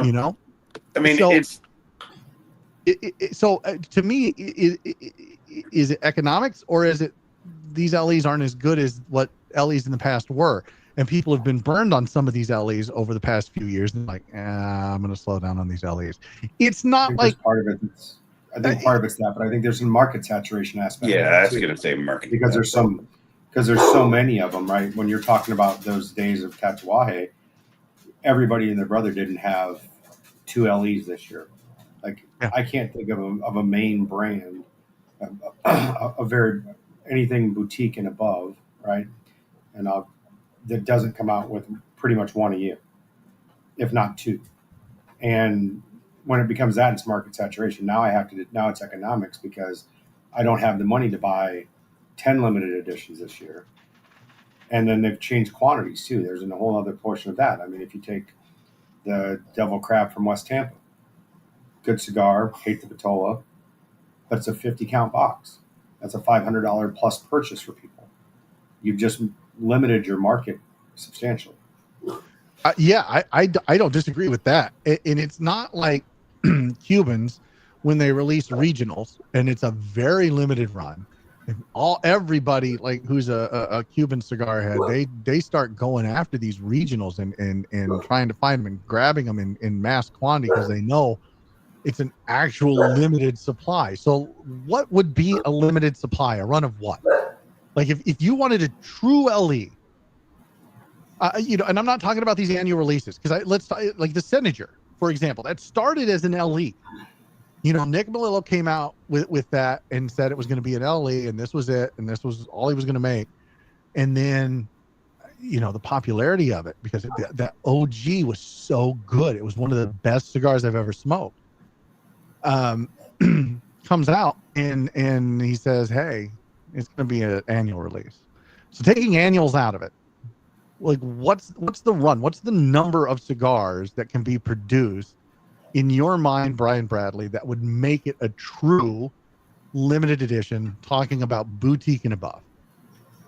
I don't know an exact quantity, but I would put it in these terms. Then, which if I go to a B&M and I can buy it once, and if I go back in a second time and they can't reorder them, that's a limited edition, right? I don't know what that quantity is because obviously everybody's going to buy different quantities. You got some of the big lounges or stores that buy a ton. So that's really hard for me to tell you what the quantity would be. But to me, that's limited. Like literally, to your point of like the Tatuaya, you got there the first day, or you got there the first week. If you didn't, like a recent one is the Casa Carrillo Silk, right? Yeah. They were in a lounge. I think they had 6 or 8 boxes. They were gone in a week. They can't reorder them. That's a limited release. Yeah, and that's a great cigar. I like that cigar a lot. It is. Yeah, it's not a 9.7, but it's a great cigar. Everything can be notorious. Well, God.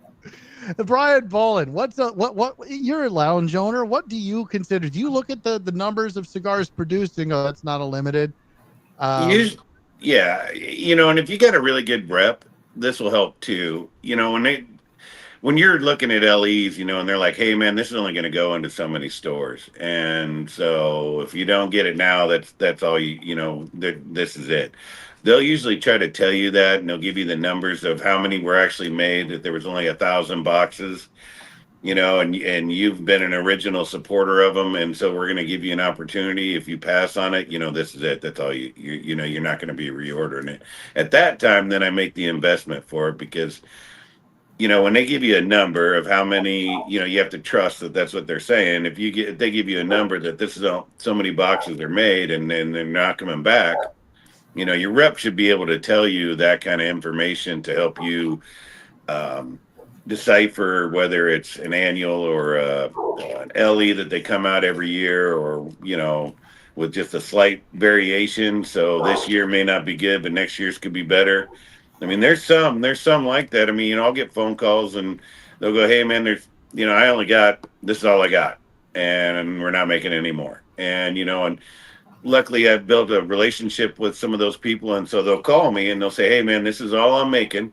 And you've been a supporter from the beginning. So I'm going to give you the opportunity, but if you pass, this is it. Yeah, all right. I mean, that's fair. I mean, I guess if that's the case, yeah, that would definitely be a true limited. And I don't know if there's I don't know if there's a number. There's so many lounges and there's so many online retailers, and there's so many different ways for you to get your hands on these cigars anymore. It's hard to kind of parse what's going to be a true LE and what's not. I think Brian Bradley's right. The Silk is definitely an LE in the truest sense of the word. If I remember right, I think it was only 5,000 boxes made. Something like that. Yeah, which I think, I mean, if you were going to assign a number to it, I think 5,000 or below would definitely be, especially with the number of retailers that are out there. But if they come out, I mean, I don't know about you guys, but it kind of upsets me because you go out and you buy this box thinking, never going to be able to get it again. I'm going to slow smoke these for the next couple of years and really enjoy them. And then all of a sudden, oh, hey, this sold so well. Like we found some more of this tobacco and it's now an annual. And it's like, oh, well, fuck you. I could have waited. But in some cases, the OG is better. Let's switch gears here. We're at the bottom of the hour, a little past here. Are either of you watching the Iowa State game tomorrow? Do either of you care? Brian Bradley, yes or no? Don't plan to watch it, but I am rooting for Iowa State. Okay, thanks for joining us tonight, Brian. It's been real nice. I appreciate it. I appreciate your friendship throughout the years. Really, Iowa State? What the fuck? Not an Iowa fan. It's For a man that lives in Cedar Rapids. He lives in he lives in the much eastern part of the state. What the hell? Why don't I'm you? not an Iowa fan. Why? So Why is it Kirk Friends? No, it's Iowa fans. So I'll just alienate everything with this one. Well, all right. So I've spent too much time listening to we're undefeated. You haven't played anybody. Yeah. We're gonna go to a bowl game. There's 400 of those now. Mm-hmm. You know? And yeah. Over where I live now, I heard it a lot in Des Moines growing up and living in the Quad Cities. You hear that all the time. Being close to Iowa City, it's we're 3-0. Yeah, you played Sister Mary's School of the Deaf, Dumb, and Blind, and you beat them 72-0. That doesn't make you a good team. Yeah, I do not. As an Iowa fan, I do not disagree. Brian Bolin, I already know who you're rooting for, and that's fine. But are you watching the game tomorrow in the lounge? Oh yeah, store will be open. We'll have it. We'll have it on. We have a lot of Iowa State fans where we're at here because we're just closer to Ames. Yeah. I could care either way who wins. I'm a Texas guy, so yeah. No, yeah. I and we already fumbled our first game, so yeah. No, I get it. I'm rooting for Iowa, but I have zero expectations that they're going to win, especially after last week's performance. Like they ran the ball. You got to hand it to them. I mean, they were playing high school people, but I mean, they ran the ball. Well, they did indeed finally have to run the ball because once again they don't have a quarterback. But we'll see how it shakes. And here's the thing with Iowa fans: all it takes is one good performance for them to and the performance they latched onto with this quarterback. It was like the easiest pass in the world. Like, this guy can throw, and I'm like, are you guys serious? Like, it's not what he's known for. The guy ran for a shit ton of touchdowns last year. That's not. He's whatever. Whatever. What I don't know about college football could fill a fucking library. Yeah, I don't know what else to talk about. There's literally nothing else going on, and we could beat dead horses the rest of the night, but I don't really want to do that. So instead, Brian Bradley, did you light up that meet and 3? I have not yet. Just about to. Okay. You lit up that 1964 Imperial, right? Yeah. Poland? Yeah. How's that treating you? Oh, it's excellent. Yeah, I'm a big Perdone guy, so I love pretty much everything they have and put out. And yeah, I love the blend. I love the consistency is the main thing, and I love the consistency throughout. No matter what store you go to, I usually always pick up a Perdone. I was in Austin, Texas for a while, and I picked up some Perdones, and they smoked just as good as they were in my humidor. So I mean, that's what I love about them. I can go anywhere. I think, and I generally, for most of them, I think they're priced for the smoke. So I think I'm going to get a lot of hate for what I'm about to say. So I don't want to go to Brian Bolin. I'll go to Brian Bradley. I'll say what I have to say, and then Brian Bradley, I want you to either agree or disagree with me. Padron is the McDonald's of cigars, and what I mean by that is they're consistent. Like, it doesn't matter where you pick them up, it's always going to smoke like a Padron. You're always going to know what you're getting, and you're going to feel satisfied after. But at the same time, goddamn, like, you just spent a lot of money on McDonald's. Am I right or wrong, Brian Bradley? I wouldn't say that they're the McDonald's. I would say there are other brands I would put into that category. So I think that they're. Maybe they're the Five Guys. Like, okay, you know what? I'm okay with that. I think that's a better analog. You're right. They are not the McDonald's. They are the Five Guys of cigars. They're the ultra premium. You're getting a better quality meat, better quality product, 100%. And you can go to any Five Guys around the country. and it's going to taste the same. I will give you that. But now that begs the question: what in your mind is the McDonald's of the cigar world? I, I think there's a couple that fall into that. I would say like Macanudo Okay. is one. I mean, Rocky Patel anymore is. I mean, Yeah. that's probably going to be some hatred because some people like some of the newer stuff, but I like the original stuff, and it's not the same. So that to me is McDonald's. Like I remember as a kid, the cinnamon Danish was one of my favorite things, and I took it off the menu. Right? Yeah. It's not. I Then they remember that. added raisin to it and ruined it, and then they took it off the menu. Yeah, that's like Raisin Bran ruined fucking cornflakes. I mean, that's essentially what it was, right? I mean, it was just cornflakes. They put raisins in it. Raisins ruins anything. Yeah, I would agree with that. You know, I'm not saying that's bad. I don't think it's bad to be the McDonald's of the cigar industry. McDonald's makes a fucking shit ton of money every year, and people flock to it because it's consistent and because it's safe for the most part. Depending on which drive-through you go through. As long as you're eating your salad. Yeah, right. As long as you're not eating the fucking salad. Yeah, so I agree. I just don't think there's anything wrong with being the McDonald's of the cigar world. I think that would be that should be a compliment. Macanudo, anything General, anything Altadas, Rocky Patel, Gurkha. I mean, they're maybe the Burger King. Drew Estate, yeah. And I love a lot of the stuff that Drew Estate puts out, especially their legal lines and their M80, M81 and their S84. I really like those cigars. Yeah, I think that that's the thing. But for me, in my palate, I prefer the mom and pop burger joint, right? Something that's got a little bit more care and a few less people, and they're not slinging product all day. It's they go through ebbs and flows during the day, and you can walk in at 2:00 in the afternoon to eat lunch or a very early dinner and get a good quality burger at sub McDonald's prices. In some cases it's more, in some cases it's warranted. Yeah, so okay, if that's the case, then who's the Jack in the Box of the of the cigar world?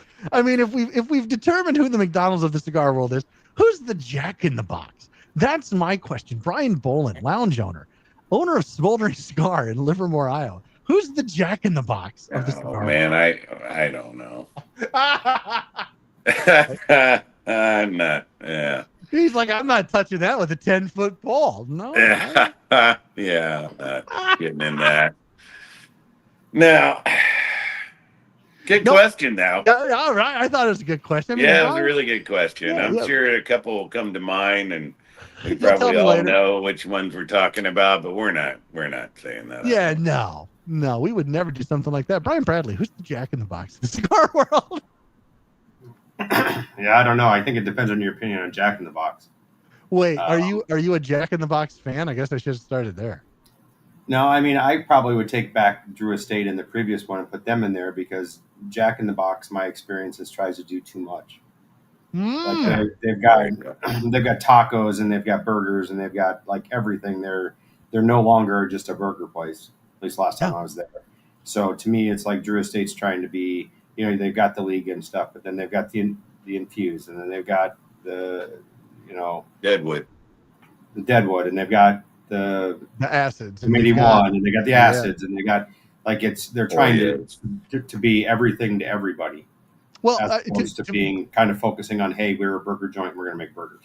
Yeah, and to be clear, Hoya is its own company. It's not Drew Estate, but yeah, like they're distributed the same. So let me.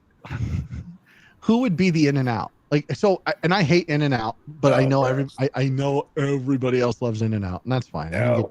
Look, you want to. I can only think of one person that loves In-N-Out. Yeah, who's that? It's not Tim. Nick. Oh yeah, Nick Steers loves Nick In-N-Out. loves that stuff. Yeah, he really does. Loves it.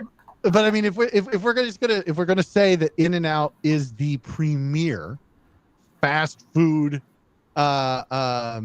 establishment in a burger establishment in the U.S., What's the analog? Who's the analog? Who is the Jack in the Box? I don't even know what the car analog to that would be, but who would be the In and Out? Brian Bradley. I'll ask you. Who is that in the cigar world? I'm trying to think. Yeah,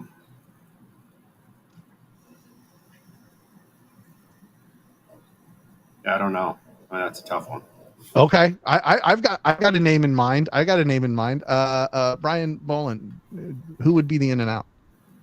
You're talking about the worst? I mean, because I don't No, like no. Yeah, I know you don't like, but just pretend that In and Out is the best. They're the premier fast food burger place in the U.S. So who's the analog to that in the cigar world? Like, who's the best? I'm a Perdone guy. I think Perdone's the best, but it depends on what genre. Are we talking about boutique? Are we talking about mainstream? Anything. I'll tell you. I think the analog for me is Aganorsa Leaf. I think Aganorsa.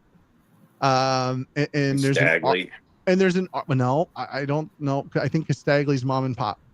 I would say that it's Aganorsa, and I think there's a case to be made that it might be Plasencia. I was going to say Casa Carrillo, maybe. Yeah, Casa Carrillo's another one that they could be. I mean, a really good case. Yeah, I think any of those could be considered like the premier. Like, their new one they came out with is insane. Yeah, I think wherever you go in the country, you pick up a Plasencia, you pick up an Aganorsa, you pick up a Casa Carrillo, you know it's going to be the same, and you know it's going to be good, right? And you know exactly what you're getting, and if you love it, right? And you know these In and Out fucking fanboys, Jesus Christ! Well, In and Out's the greatest thing ever. They're the same way with the Plasencia, and they're the same way with the Aganorsa. Oh, with the around here, that's my number one seller at my store is Plasencia. Yeah. The Flamma, the Lancero they make, I can't ever keep that in stock. I mean, I buy, and I'm not a big back stock because I hate clutter, but I have to buy so many boxes of that just because it just goes nuts. Yeah, you need to carry back stock. I know. We've already carry back stock clutter. That's not, as long as it's not stacked up on. I have back stock. I buy back stock. I just talking about a lot of back stock. Yeah, well, I'm not telling you to have it stacked on the like. I hate that. That's another pet peeve when I walk into a lounge and there's just boxes stacked on the floor. You're kicking them. Yeah. Fuck, I hate that. I think there's a new contender in that market though. If we're going with that logic, I think that HVC. HVC, God. They're making around, aren't they? Yeah, God, HVC. They're everywhere now. Good. And they've been good for years. And it's like finally people are starting to like go. They've been quietly good. Yes. Right? And suddenly people are like, oh, you know who's another brand that I think that is just criminally underrated is Matilde. I think Matilde has never put out a bad cigar. I love everything that they've done, and they're just always overlooked.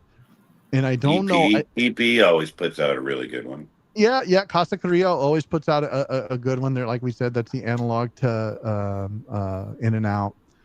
Castagli always puts out bangers, but they're mom and pop, right? They're that local diner. Just like Matilde, that local diner you can walk into and you always get a good meal, right? At a good price, you know what you're getting. And they serve, they don't serve the low end burger, right? That big greasy one that makes you feel like you're at home. Yeah, no, it's like Wagyu, it's Wagyu beef. It's like, like they're putting some panache, some flair on it, and it's always good and it always hits the spot. And honestly, I used to say this. And I don't think this is true anymore, but I used to say if a cigar comes to market, there are people who want to buy it. And I just don't think that's true anymore. There are so many of these. We've been inundated by them. There's a lot more that's come out than before. We've been so inundated with these micro brands from these guys, normally retirees, and I'm not knocking retirees, who think that they can be cigar guys. And it's like, no, you can't. Like, there are names that I can name now, which I won't, micro brands that are out there that they're great people. Like they are just the nicest people on the planet. But your cigars ain't it, bruh. Like it's just no, Brah. bruh. So I feel like I feel like with the economics being what they are, and with so many, I mean, again, just to use the fast food analog, so many of these bigger chains and boutique mom and pop shops that are putting out great stuff, that these micro brands don't have a chance to kind of find their footing and flourish. And if you don't come out of the gate with fucking bangers, and I mean shit that people go, this is fucking good, and you're able to get into places like luxury or small batch or some of these larger retailers around the country, you have no chance. You have no chance. You're literally throwing your money away. Because Let me ask a question. When we were talking earlier about all these LEs and stuff, don't you think at some point in time you wonder if companies are going to switch back to making sure that their core lines are just bangers, as you would say, just making sure that those are tight. Those are I think we've already seen several examples of this throughout the industry in the last 3 years. I'll bring up Crown Heads again. They cut a lot of their core line, including core line that we both like, Brian Bradley and I. McAuliffe did the same thing. McAuliffe cut their core line drastically. They got rid of all of their bold line, which at the time I remember thinking, oh fuck, McAuliffe's in trouble. And then they come out with the color series and you're like, oh fuck, McAuliffe knows what they're doing and they're nailing it. And now, they're coming to the end of that. They just released the green. The white's coming out next year, I think at the trade show or around the trade show time. And you wonder, well, what's McAuliffe's next move? Like, how do you keep that momentum going? Because they've had 3 years now of the color series, the black, the red, the blue, the purple, the green, and then the white. Like, what do they do? Where do they go? Is it just going to be a lot of colors in the crayon box, buddy? There are, but they've said that the color series ends with white. So what do they have in the works, right? And then you look at a company like West Tampa, who comes out with the white and the black and the red, and people loved it. Everyone loves what Ricky does. Ricky knows what he's doing, right? And then he comes out with the Attic series, and he comes out with the Boliche Avenue. Not my favorite cigar ever. But then he follows that up and he's got the Deviled Crab and he's got the Dark Time, like his first ultra premium cigar, $30, right? And and you wonder what's next for him, because he kind of went away. He went away from the colors, but he seems to have found his footing now with the Deviled Crab and the and the Dark Time. And then you look at these smaller companies like Dapper, that are just consistently good. Still not in a lot of shops for whatever reason. Matilde, Castagli, who are these boutique. I don't want to say powerhouses because I don't know if anybody in the boutique world is a powerhouse, which is an interesting conversation to have in and of itself. Because I think Castagli definitely makes that argument because it's just unique in itself. It's unique and it's good for sure, but they're not. They're still not everywhere. But you look. I don't know that they want to be though, right? I mean, it gives it that. It does. They want to be boutique as fuck, right? And there's nothing wrong with that, right? There's nothing wrong with that, because I think when you keep the quantity lower, it helps with consistency. And it's a good way to grow a brand, and they're not in the micro realm by any stretch of the imagination. They're they're a boutique. They're a true boutique as fuck. But you just wonder if these micro brands go away, will that help boutique, or will then we start seeing boutique brands who haven't found their footing over the last decade start to fade away as well? I mean, the economics of all of it, not even talking about the tariffs and all of the, question mark that I think you're going to see a trend change. I think you're going to see a trend change in prices. We had there for a while, everybody was making $100 cigars, and now you're kind of seeing that fade away when they were like, oh, maybe that ain't the thing anymore.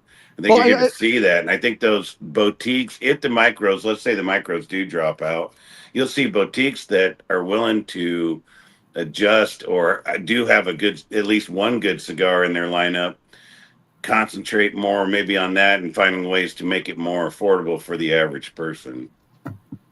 Yeah, I mean, I guess I could see that. Brian Bradley, what do you think?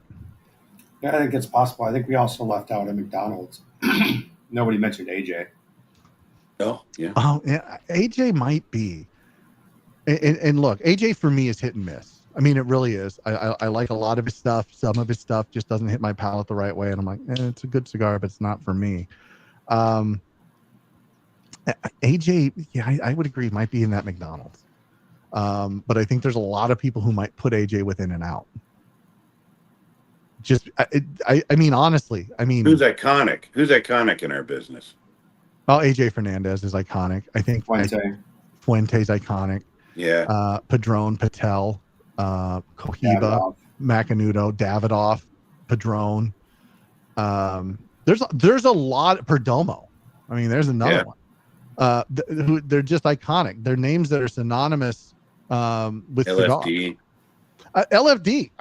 There's one that, man, I cannot figure out. Are they boutique, or are they McDonald's? I cannot figure it out. Brian Bradley, where do you throw LFD in? I think they're the In and Out. I mean, it's one of those to me that I've never had a bad cigar from them. I love some of their cigars. They're a lot of places. I think that they're underappreciated in many cases. But I don't know anybody who's tried one, and as long as they don't expect it to be like smoking air, that doesn't enjoy the cigars. Yeah, no, I agree. Brian Boland, what do you think of LFD? I think it's great. I think sometimes they get a misconception of maybe being too strong than what they really are, because some of them look that way, and so maybe they get passed over because of that, because you get a lot of people that buy per color. Yeah, no, you're right. A lot of people, and that's another misconception we didn't even talk about with lounges is, when you walk in and you're like, oh, that's a dark wrapper, that's going to be strong. Well, that's not always the case. I mean, it's a good rule of thumb, I suppose, but it's not always the case. Talk to your tobacconist, and if your tobacconist is worth his salt or her salt, they'll be able to tell you. Like, no, that's medium. You'll be all right. Yeah. For example, the Macanudo España, the Emissary España. Jesus. Oh, yeah. Like that was a dark wrapper, but man, that was medium. At best. And it was just so good. Take EP's prequel, right? Casa Korea's prequel. Yeah. It's dark. Yeah. Take Cohiba Black. I don't think Cohiba makes anything. I don't think Cohiba makes anything strong, really. And the black looks about as dark as you're going to get. And yeah, no, I mean, medium all the way. Yeah, that's a fair point. So again, just talk to your local tobacconist, guys. I wish we would have heard from other people. Let us know what they thought was McDonald's, Burger King, In-N-Out, Jack in the Box. But we didn't. So look, if you're watching this later on, leave it in the comments. Let us know. I want to thank Brian Bradley and Brian Boland for stopping by tonight. Lifetime member Brian Bradley and top tier monthly member Brian Boland. I'm sorry we didn't hear from Shauna tonight. She was around for a little bit, but she looks like you're like, it's fine. It's fine. It's quieter. Read the room. Read the room. It was quieter. All my customers know what I'm talking about. So yeah. That's funny. She's the life of the party. She is indeed the life of the party, guys. Thank you so much. I'm going to put you backstage. Hopefully, we'll see you both next month on the first Friday of the month for our After Dark. Thanks for stopping by, guys. So just sit tight. For you at home watching, I want to thank you for watching us for these 2 hours. Again, this is our only 2 cigar show that we do once a month, first Friday of the month. But look, it's coming to an end. November is our last show. So you want to join us, you want to get in on the fun, join us live first Friday of every month for October and November. Stop by, say hi. As things are changing around here, and I can't wait to let you guys know what's going on. Look, join us again next Saturday, September 13th, Smoldering Cigar in Livermore, Iowa. You just met Brian Boland, one of the best guys on the planet. Come out, meet him, meet Nick Sears from LH Cigars. You can meet me and Tim, but really, who wants to do that? Not you guys, but come smoke LH, smoke whatever else he's got in the humidor. I know what he's got in the humidor. It's some good stuff. come say hi. There's no cover charge. There's no ticket price. Come say hi, hang out. It's going to be a great time. We hope to see you guys there. Join the LE Club. Get some cigars. If you're part of the LE Club, you're going to get cigars, whether you show up or not. Whether you show up or not, we're sending you these cigars. So if you can't make it, join the LE Club. We'll send you the cigars. But you got to join. It's $100. Sign up for the year. $100 minimum, and we'll send you these cigars. It's going to be amazing. Again, thank you to Brian and Ryan for stopping by and hanging out for the 2 hours. Join us next week on the 8th, where we have the Clear the Air for the Dogs Inc. episode. Tim brings myself back to the microphone, and the two of us talk about Sean and Jillian behind their backs, and then put it out there for everybody to listen to. And then join us on the 15th, where we've got Aaron Paletta from La Vega Cigars. That guy, I'm going to tell you right now, this is somebody you need to watch in the cigar industry. He's got a good head on his shoulders. Just an awesome guy to talk to. His cigars are good. La Vega Cigars, Aaron Paletta. Join us on the 15th. And of course, on the 22nd, we'll be talking about Aaron behind his back. And it's going to be a good time. So guys, until then, stay smoky, friends, as I go to hit the end live button. And I got to hit it twice.